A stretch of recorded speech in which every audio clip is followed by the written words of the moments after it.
right, so now I want to get into a little bit regarding Russ Vought, who is the director of OMB. This is a really big person inside of the Trump administration because OMB does a lot of really important stuff. It's the largest office inside of the executive office of the president, and it shapes U.S. government policy, operations. It's responsible for overseeing the federal budget, ensuring that executive branch agencies align with the president's policy priorities. Like it's a big deal.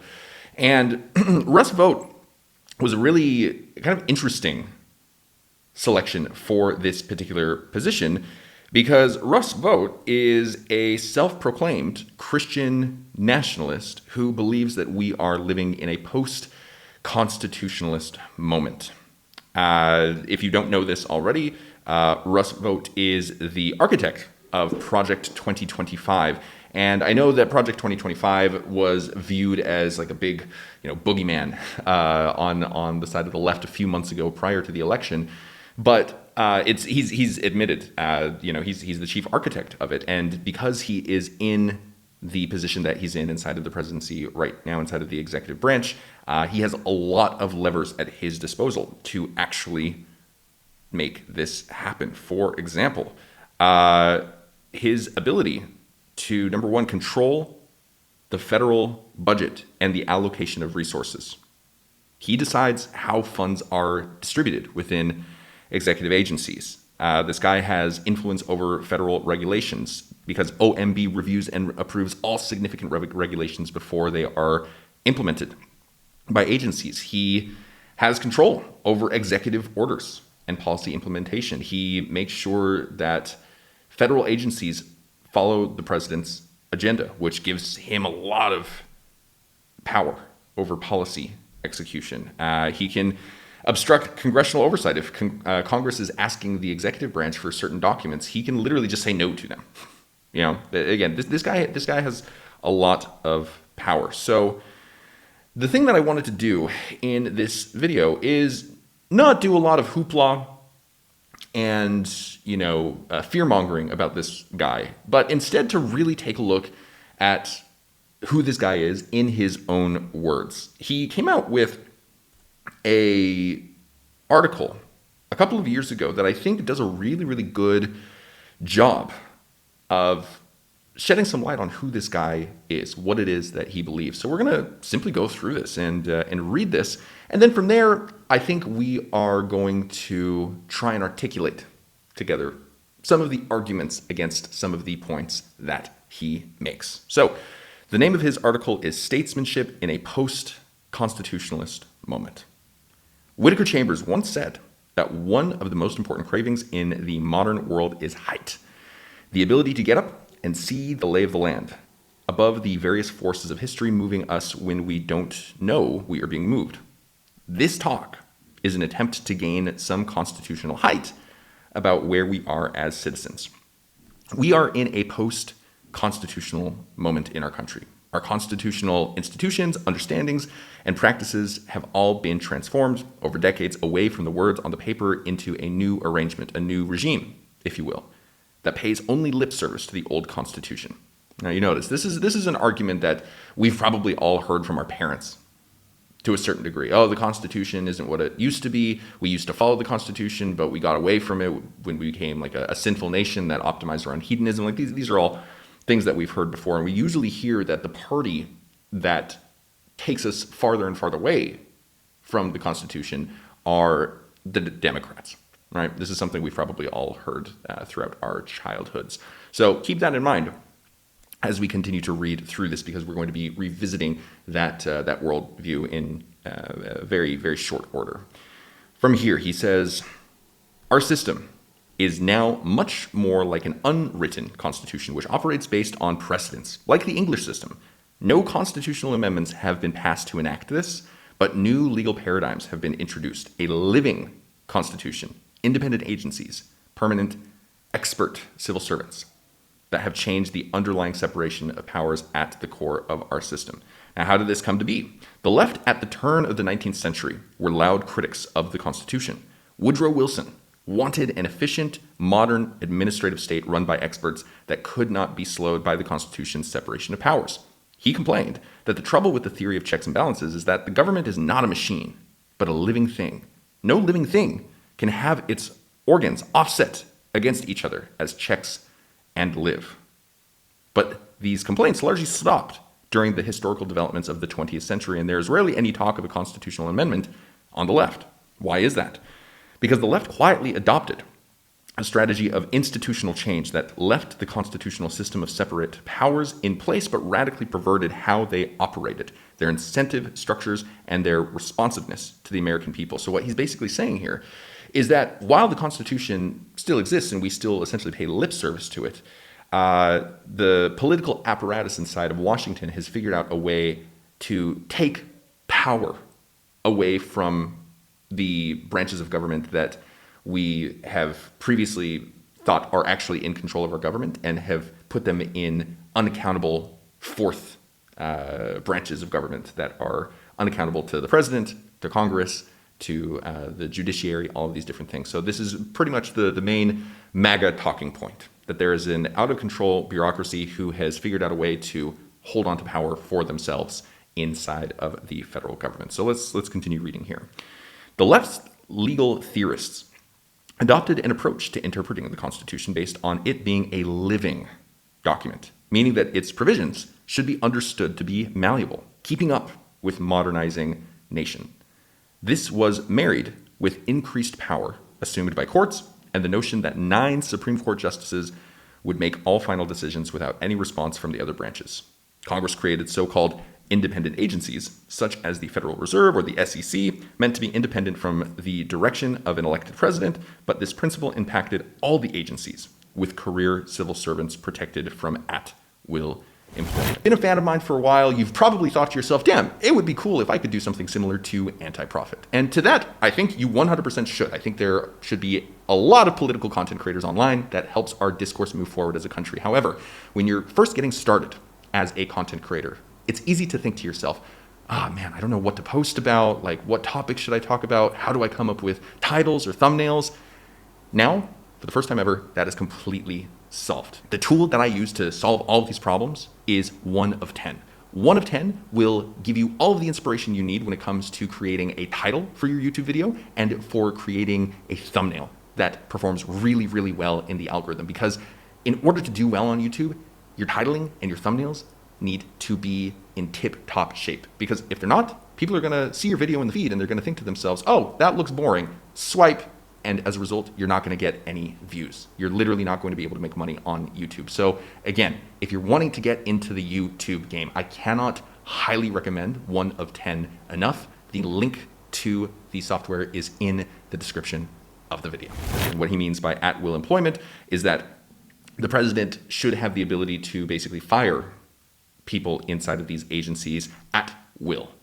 But because they are career civil servants and because they are afforded certain protections, the president is no longer able to do that, and that becomes problematic because the agencies ultimately are going to be self-interested and want to grow and grow and grow and grow and grow, and the leaders inside of government don't actually have any ability to rein in that growth in any meaningful way. That's the main criticism that's being made there. So the next section is called Personnel is Policy. We see this now with the notion that the DOJ, the Department of Justice, and the FBI are meant to be independent from a president's priorities.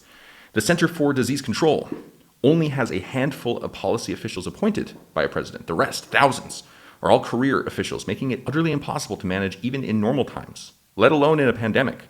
And Congress increasingly delegated its authority to make law to the executive branch, evading the responsibility to their voters to make democratic trade-offs, empowering experts to provide input, but also retaining control at the upper echelons of Congress.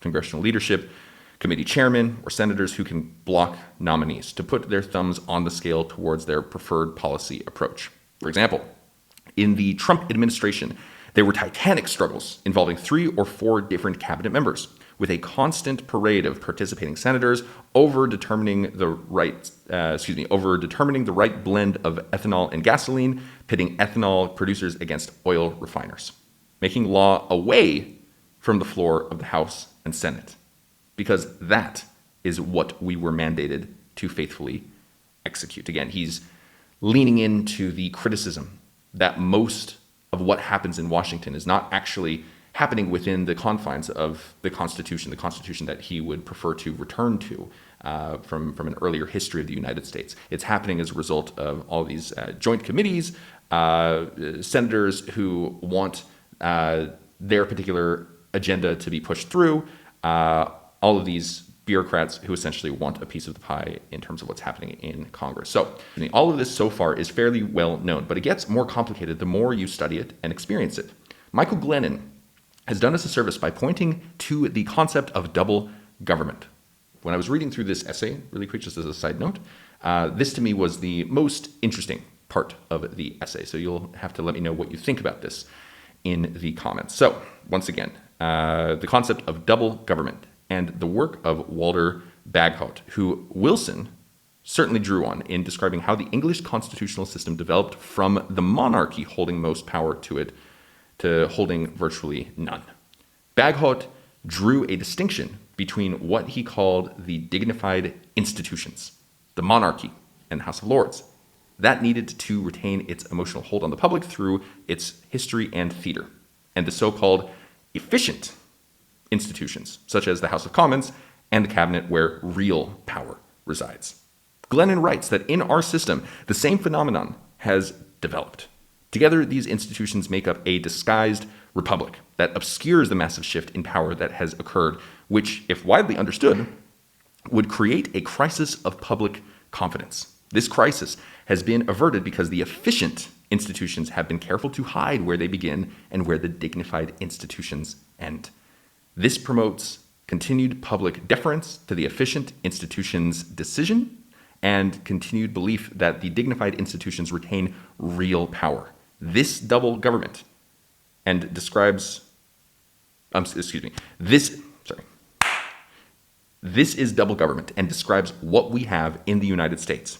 The president and the vast supermajority of the House and Senate are the dignified in our system, and the congressional leadership, the committee barons, and the entirety of the administrative state are the efficient. So again, we're really getting to the center of his argument here. There is an efficient part of the government, which is made up of the administrative state, and then there is the dignified system. These are, the presidency, the Congress.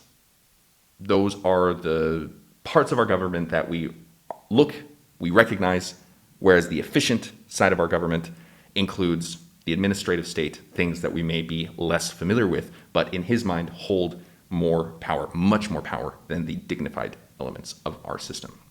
So the next section, grasping the center. What makes it so hard to discern is that the center of gravity of power is spread over the lines of demarcation separating the branches themselves within the Constitution.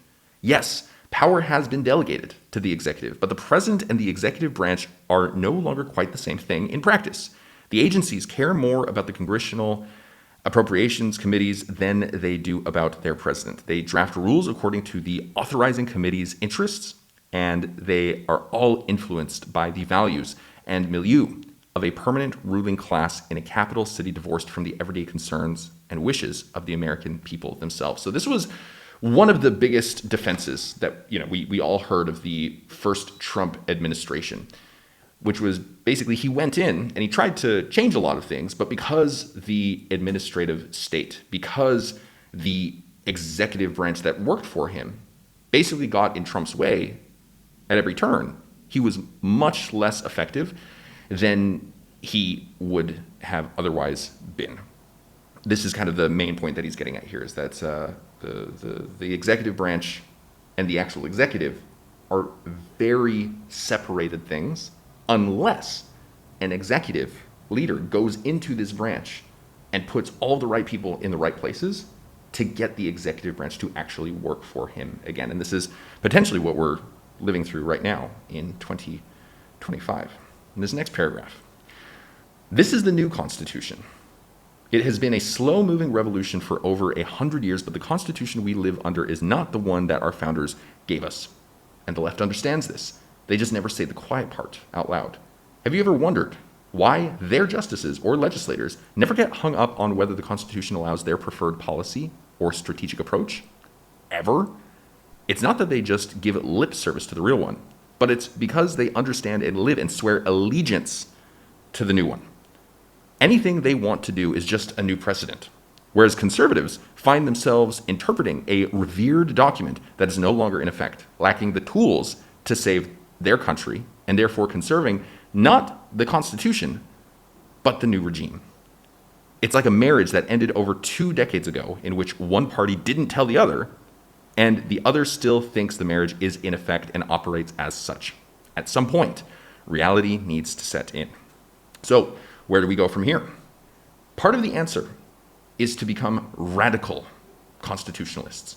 What I mean by that is the founders designed our system for titanic struggle between the branches horizontally and between states and the federal government vertically. They gave us a separation of powers which was absolutely essential to protect our freedoms and way of life. In fact, James Madison wrote that the accumulation of all powers, legislative, executive, and judiciary, in the same hands, whether hereditary, self-appointed, or elective, may justly be pronounced the very definition of tyranny. This is essentially Madison's critique of the monarchy, a system where all powers, legislative, executive, and judiciary, are all in the same hands. That is the very definition of tyranny. And the way to prevent such an accumulation was to give each branch the necessary constitutional means and personal motives to resist encroachments of the others. Ambition must be made to counteract ambition. The interests of the man must be connected with the constitutional rights of the place. The branches had a healthy fear of each other, and it caused them to pause before encroaching.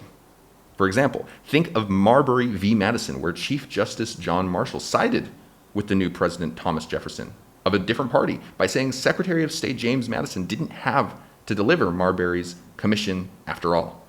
Why didn't he just order Madison to deliver the commission? Because he was afraid Jefferson would order him not to and show the Supreme Court to be toothless. Marshall's revenge was to articulate the beginnings of the Supreme Court's authority to judicial review. But it was Jefferson who gave us a simple glimpse. But it was Jefferson who gave us a glimpse of the posture that prevents encroaching powers.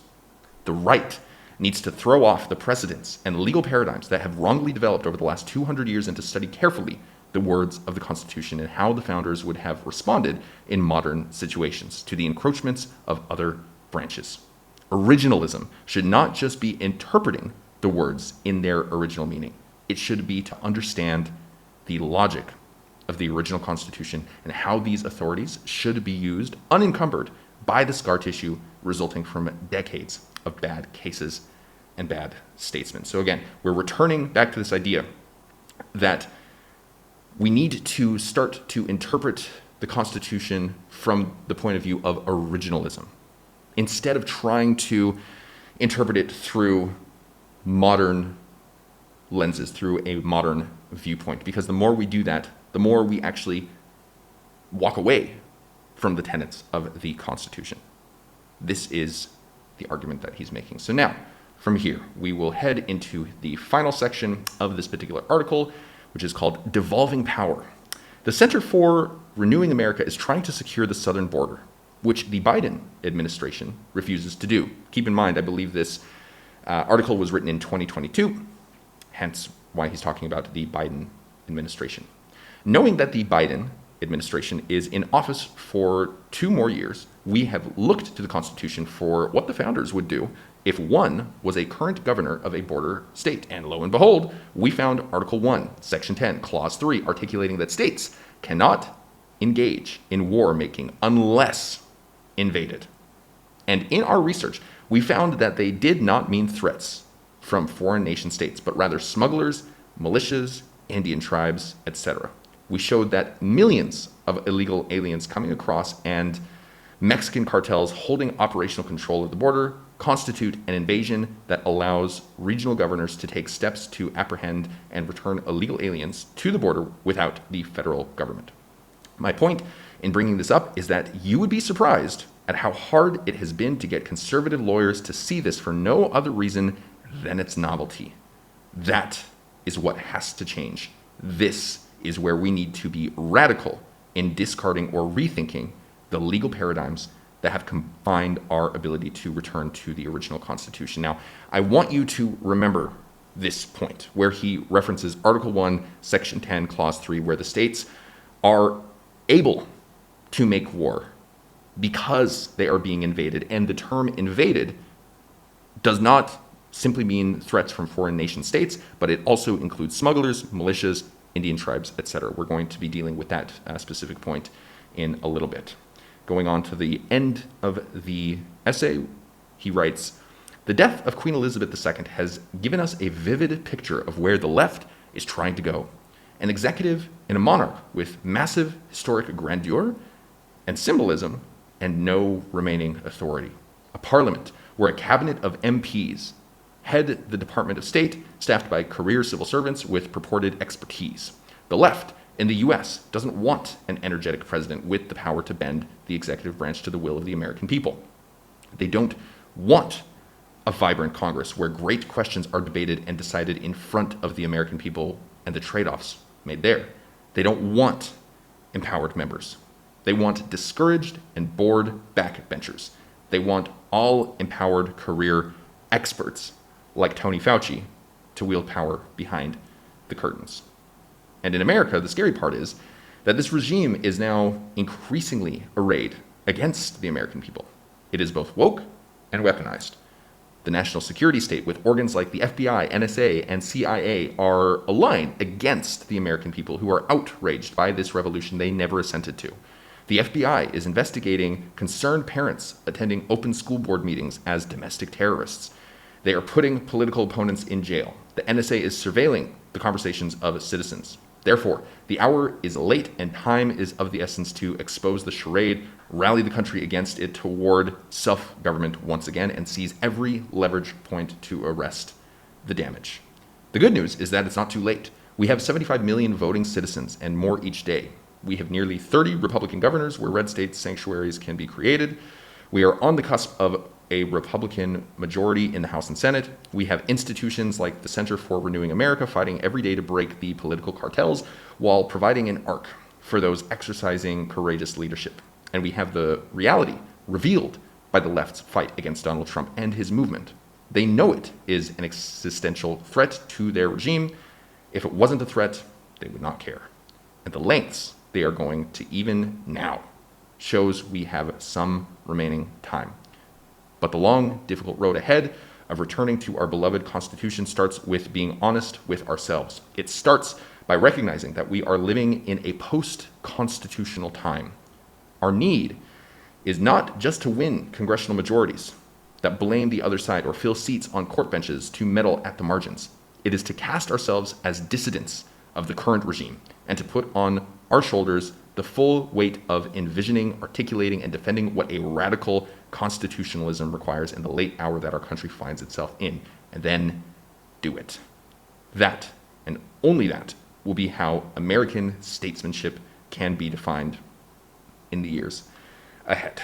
So, some interesting ideas in there. And you get to the end of it, and it doesn't really seem like a bad idea. On its face, most of what he said seems true, right?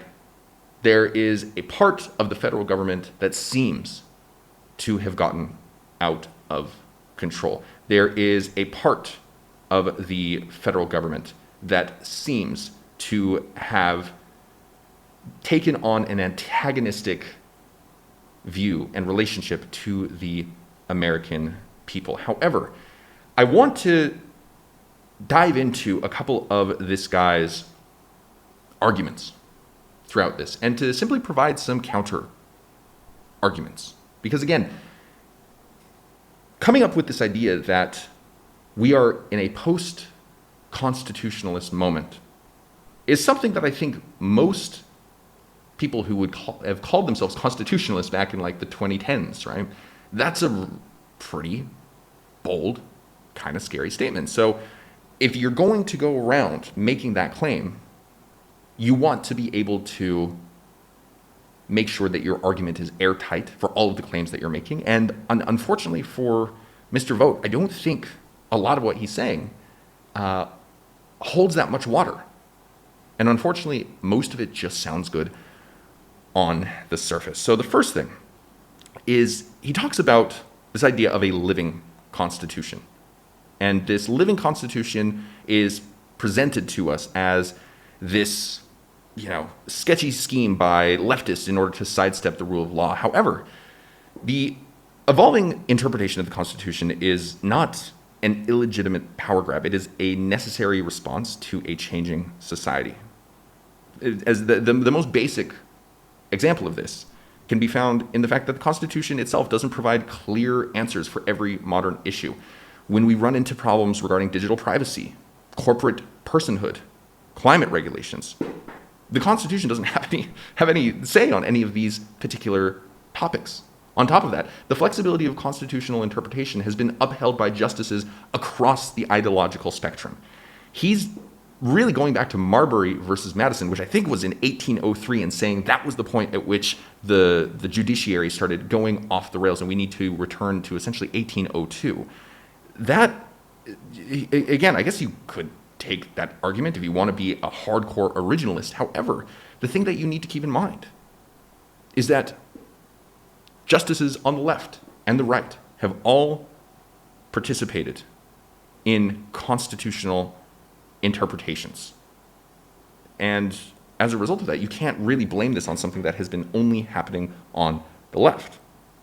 Now, the next thing that he claims here is that independent agencies like, the Federal Reserve and the SEC represent a perversion of the constitutional system. However, these agencies were created by Congress at the end of the day. They were created by the body of the government that he basically claims is only there for show, doesn't hold any real power. The Federal Reserve and the SEC were created by Congress. These people are the elective representatives of the people. Now, on top of that, he talks about career civil servants.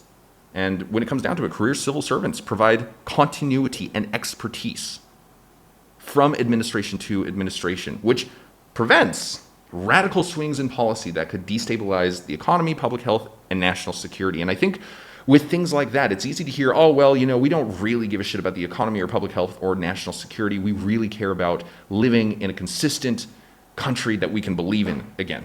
And my statement to that would be, prove it. Let's say the economy were to fall apart tomorrow, like really fall apart, like the world order chooses not to use the petrodollar anymore, fall apart. Like that's what we're talking about. I don't think you would really care about the ideology fueling your government. You would care about the fact that you can't afford bread. In regards to public health, let's put COVID aside for a minute, right? Because I know that's a hot topic political issue. But let's say a real pandemic were to come along where it literally wiped out 50% of the population. Do you want people who have 30 years of experience working inside of those bureaucracies dealing with that problem? Or do you want people who are brand new to working inside of government to be taking on something as drastic as that? It's a real question. Now, from here, he also asserts that judicial review and the Supreme Court and the precedent of judicial review is illegitimate. But in practice, again, conservatives have always relied on these same tools. For example, the Federalist Society, which is heavily influenced by a Republican judicial set of appointments. Like, the Federalist Society has used the courts to achieve major conservative legal victories. Notable cases of this: Dobbs v. Jackson's Women Health Organizations, which overturned Roe v. Wade. And the thing that needs to be said is, again, the principle of judicial review has existed since 1803. And the modern legal conception of how to actually practice law in the United States has relied on it to reshape American law. You can't just go back and say, we need to throw out all of these precedents set since 1803. There's just, you can say that. But to a certain degree, you have to live in reality. And you have to acknowledge that your side of the political aisle has used that exact strategy over and over and over again. Now, from here, Vought also invokes the Constitution and its provision for states to defend themselves from invasion as justification for unilateral state action on immigration. However, and this is why I told you to remember this, the thing that he leaves out here is the Supremacy Clause. And the Supremacy Clause makes clear that federal law overrides state action in areas where Congress has legislated, immigration being one of these areas. And if you were to simply allow states to unilaterally enforce immigration laws, this would create a patchwork system. I don't know if you remember this, but a few years ago, maybe a few months ago, who knows when it was at this point, everything kind of goes in a blur. But there was that issue down in Texas where Texas was trying to seal up its southern border, and the federal government was saying, "No, man, you can't do that. You're encroaching on our jurisdiction." That led to a constitutional crisis. And ultimately, Vought's argument about state sovereignty could just as well be used against conservative causes as well. As an example, should California be allowed to create its own foreign policy? Should blue states ignore federal restrictions on gun laws? His logic is inconsistent. It only applies when it favors his preferred policies. The next thing is Vought portrays the permanent ruling class as monolithic, left-wing conspiracy theorists. But in reality, the federal bureaucracy serves both Democratic and Republican administrations. For example, the CDC, the government agency that everyone loves to hate, under Trump was accused to bending their rules in order to serve Trump and the administration. They weren't accused of resisting it. They were accused of bending to Trump's administration. These federal bureaucracies serve both Democratic and Republican administrations. On top of this, the military, the intelligence community, the law enforcement agencies in the US have historically leaned conservative. If anything, they have sometimes been accused of targeting left-wing groups. This is something that's happened at a number of points throughout history. And I don't think Vought has a problem with this. And I think if Vought truly believed in rooting out government corruption, he would acknowledge that bureaucratic self-preservation exists in both parties, not just among his political opponents. Now, Vought also romanticizes the founders' vision as if it were a static document, that the Constitution was a static thing that could never be changed or interpreted differently throughout history. But again, history proves otherwise. For example, the Civil War and the subsequent Reconstruction amendments fundamentally reshaped the Constitution. The New Deal expanded the role of government in ways many conservatives opposed, yet it became an accepted part of modern governance. Even within the founders' time, there were deep disagreements. This is found in the Federalist versus the Anti-Federalists. This is why the book, The Federalist Papers, was actually written. There were big disagreements about the role of government. In this case, in this article, in this essay that Vought has written, he's presenting a cherry-picked view of history. Because a constitutional system that does not adapt with modernity dies. The rigidity that Vought proposes would lead to dysfunction, not stability. If you're going back to an originalist interpretation of the Constitution, how does it deal with AI? How does it deal with intellectual property rights? How does it deal with digital privacy and security? It doesn't. It requires recontextualizing the Constitution in order to serve modern times. Ultimately, the Constitution is simply a document. It's not perfect. It wasn't meant to last 5,000 years, even in the minds of the founders. They understood how long countries generally last. I don't think the thing that they counted on was for technology to continue developing at the rate that it has developed over the last 200, 250 years. But the point still stands. These founders did not create a document in order for it to last 1,000 years. They were too well-versed, too educated to genuinely think that they could create the perfect document to do that, and there would be issues with its interpretation moving into the future. Now, the very last thing that I want to address here is that Vought's call to reject precedent and to reinterpret constitutional provisions and impose his vision of originalism is not about restoring a constitutional order. It's about imposing an alternative order that benefits his ideological faction. This guy criticizes judicial activism but promotes his own version of it. He attacks bureaucratic power but supports executive overreach when it serves his goals. There's no consistency here. If this guy were serious about defending the Constitution, he would acknowledge that, number one, the Constitution has always been debated and interpreted. Number two, power struggles are inherent in a system of checks and balances. And number three, the federal bureaucracy, courts, and agencies exist as safeguards against tyranny, not as part of a leftist conspiracy. And I think in the end, what we're left with here is that his argument is not about constitutional purity. It is about partisan power consolidation designed to look like legal theory. And I think ultimately, this is the troubling thing for me when it comes to these people who are in power inside of the US government at this point, is that they claim to really care about transparency and they claim to be on the side of the American people, but they can't just come out and say that, hey, what we're doing here is being done for the purpose of promoting Christian nationalism. They have to hide behind, some supposed legal theory that doesn't exist and is not consistent whatsoever. When Vought says that he's a post-constitutionalist because he wants to return to the Constitution, and in his mind, the only way of doing that is to ignore the Constitution so that you can really go back to it, it's not true. It doesn't line up. His vision of a future moving forward is for the US to be a Christian nationalist. So again, I wanted to take you through all of this because I don't think enough people are spending the time with the people who are making bold claims, like the US is a post-constitutionalist nation, and really digging into what it is that they mean by that. Because if you're on MSNBC and you see that little phrase, post-constitutionalist, it's an easy way to get a bunch of sound bites.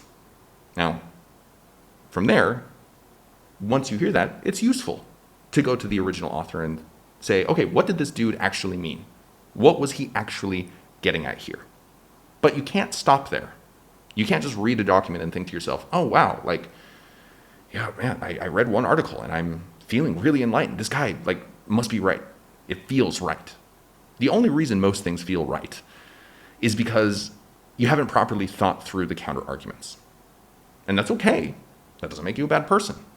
It's simply an invitation to go a step deeper, which we did here in this video. We wanted to come up with the strongest counter arguments to Vaught's claim, to simply see what is at the foundation of the ideological arguments, the political arguments that are being made, not just by Russ Vought, but by the Trump administration in general. So, if you like this video, share, subscribe, send me all of your money, and give me your crypto keys in the comments below. And until next time.